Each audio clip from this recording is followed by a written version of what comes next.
the Rockets won what was probably their most entertaining game. Yeah. And frankly, to me, this is their best game from a standpoint of who they are, what they've become. Winning on the road again for the 6th time in a row. This is a team that couldn't win at all on the road. They've won 10 in a row, 6 on the road. They beat a very good basketball team without Shai Gilgeous-Alexander. I get that. So there's no, you don't have one of the top players in all of basketball. But with that said, Rockets don't have Alperen. That and Chet Holmgren fouled out with 18 minutes. Well, they fouled him out. Oh, yeah. I mean, you know why he fouled out? Because they still had – because Chet Holmgren, the Rockets are – if you're tall and skinny, the Rockets are going to ruin destroy you. Yeah. Wemby, you didn't have a chance. If Manute Bol still played, Bol did have a big game against him earlier this year. But don't let them see Bol now. Don't let that happen. Because if you're tall and skinny, you're going to get wrecked. And yesterday it was Chet Holmgren who the Rockets took it to him, got him in foul trouble. He had a couple stupid fouls too. But, man, it was like you can't pick out. Amen Thompson had such a bunch of just winning plays. You had Jabari Smith with no fear. It's Robert Horry-like with no fear on the big shots. And, of course, Jalen Green. Jaylen Green, another huge game for Jalen.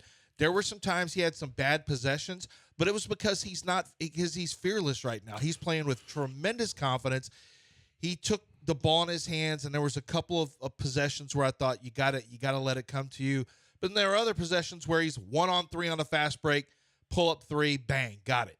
And it was just a game with tremendous confidence, tremendous shot making in the extra stanza. Well, and the overtime, the overtime was incredible back and forth. Well, yeah, and Dylan Brooks, his 2 threes to start overtime was tremendous. I mean, there's so many guys that you could point to that had big games. Yeah. This is truly a team effort. Jalen giving the ball up, Jalen in crunch time in a tie game, hitting Jabari in the corner, and Jabari, who didn't have a great game, knocking down that 3 to give them the lead, which they needed. They ended up going to overtime, but because of Williams' shot that when Alman should have fouled. Oh my goodness, that was such a mistake. Terrible too. Such a mistake. You could see him on the sideline. His head was down. He felt terrible. He did. He had his orders. He had his marching orders going in, and he just let him take the shot, and he tied it up. Nothing better than having a learning experience in a win where you don't lose because of it. So much like the Cougs,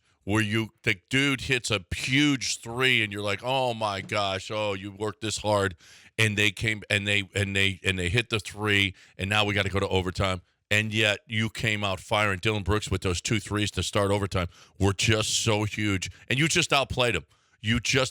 Now, not having Shai, that was huge. That was big. But regardless, this team wouldn't have.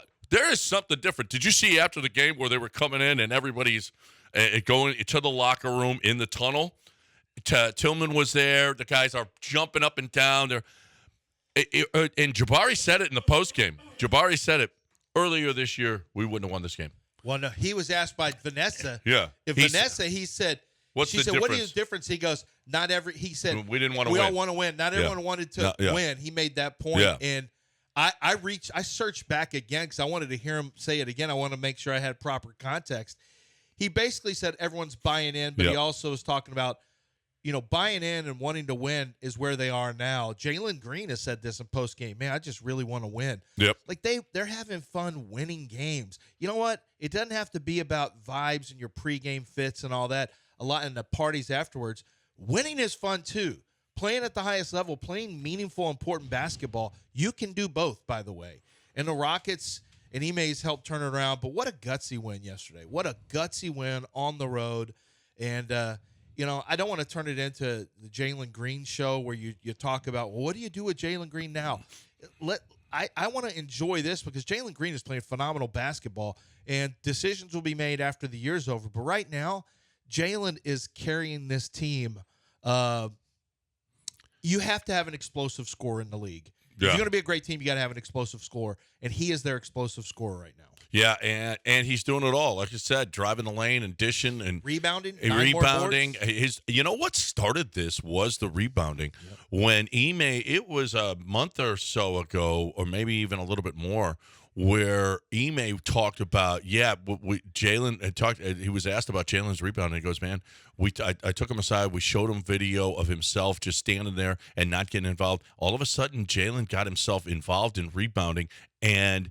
Man, it just took his game to another level where I think he got more enthusiastic about the game or something. Yeah. Now, his shooting, though, is phenomenal. It's like it's night and day from what he was. 7 of 11 for 3. Again, what is the deal? How is he over 500? It's like for a month that he's over 500 from 3. Okay, why? I'll tell you why. Let me ask you this: why sometimes do you not shoot? Why do you sometimes do you not hit shots well, and other times you get locked in? And because it can come and go in golf, right? Yeah. Why is that? Well, focus, and you get a good swing thought, like Yeah. a mentality where you know you're going to hit it well. You're just in that zone. Yeah. It's not different for shooting. If somebody played a lot of basketball, there are times where you just get a good swing thought. I mean, it's very, very similar. Where if you catch it and get it off, you're going to make it because you're locked into the physical side. You're locked into whatever your mechanics may be. I think he's feeling very confident with his. And a big part of putting, for example, is confidence. Yeah. A big part of shooting is confidence. It's a big part of shooting. And I think Jalen is locked into good quote unquote swing thoughts. He's got mechanics are working well for him, and he's not doubting himself when he shoots. It's a reactive state. It's not a thinking state, and that's why he's making 3. And it's great to know that he can get into that state. It's not just a game. He's in that zone right now. Like, this is more of a consistent thing for him. Yeah, but when that happens, yeah. and guys get better as shooters. Everybody that you look at, yeah, but this is ridiculous how well he's shooting. I mean, this is ridiculous. Well, I mean, there's no way. Streak. There's but no his way. new norm may be. No way he can sustain over 50%. No. I'm not saying that. But his new norm may be 38, 39%. Yeah, that may be the new norm. Yeah, but I wish you wouldn't compare how golf is so much more difficult than NBA play. Well, he said a lot of egregious things. He just put Jalen above like a new god. He said, you know what God says, no other God before me, and he's already done that with Jalen. His first words were, Jalen's kind of like a god, and now this. Yeah, it's a lot of blasphemy. Wait, in the where first did segment. I say that? Very quickly, because John was talking about church, and then I just said Church of Jalen. Church of Jalen. Church of Jalen. Well, okay, that's blasphemous. Well, there are saints that have churches. Oh, you've never been on Twitter. He could be a saint, not a god. Saint Jalen. Saint Jalen. He could be a saint. Well, there's a lot of saints that have churches. So it's a little early for him. Yeah. So saint is his. It is. He is getting a little. I mean, trying to compare a basketball game to golf. The great game of golf. Saint of procreation. It's the same thing. It is appropriation. No, I said saint of procreation. Oh, saint appropriation. No, saint of procreation. Oh, saint of procreation. Oh, we don't know that yet. That's for the sure. The patron saint of procreation. You're working off of some nasty rumors. That's it. Yeah. That's nasty work you're doing, Del. No, there's one. You're doing the devil's work. One of the things is confirmed. He is a new father. So. Well, he is a new father, but we don't know if it's with all 3. Everybody I didn't claims. say anything about that. I just said my wife was like, "We're watching the game." She's like, "Now, which one has been getting everybody pregnant lately?" Lately, that one.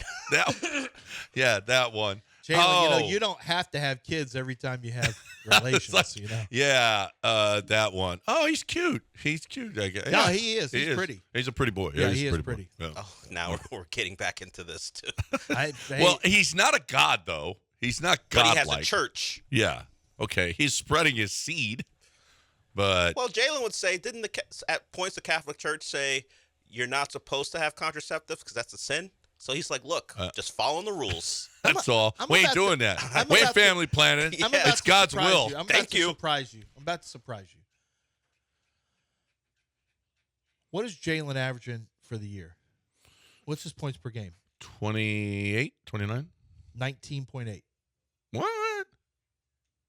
Oh, yikes. He was hovering around 18 I for knew a while. you were going to overshoot that by what is he? What is he this month? It's 30, isn't it? 30 something. I would have figured he was 23 points a game. What is he?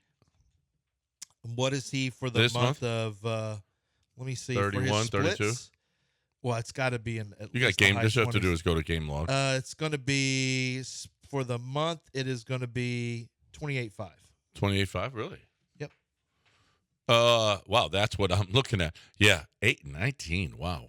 Yeah, this is a relatively new circumstance. You think about listen to this, 13, but he's locked in. Listen to this. His 3-point percentages by month. I'll leave out October's 3 games. November, 37.5. That's fine. December, 32. No good. January, 30. February, 26.2. And that's where it was really the roughest for me was he shot 36% from the field, 26% from 3, averaged 15.8 points a game. It was bad. Yeah. What month was that? That's February. That was last month. Oh.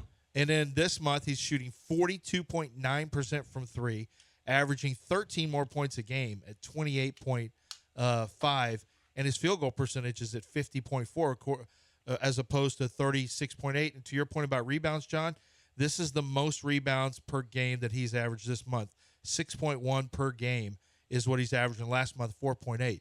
I mean, there's been arguments about if you look at how Jalen played in December, January, and February, it wasn't great. But his March has been unbelievable. I mean, just absolutely spectacular. So you're having to kind of work through and parse through in your overall comments of Jalen. But the larger point I try to make to people is as everyone continues to update their Jalen and their Alperin and how are we going to do how about just enjoy Rockets wins? Yeah, this is about the Rockets winning. This isn't about one player. So fun last night.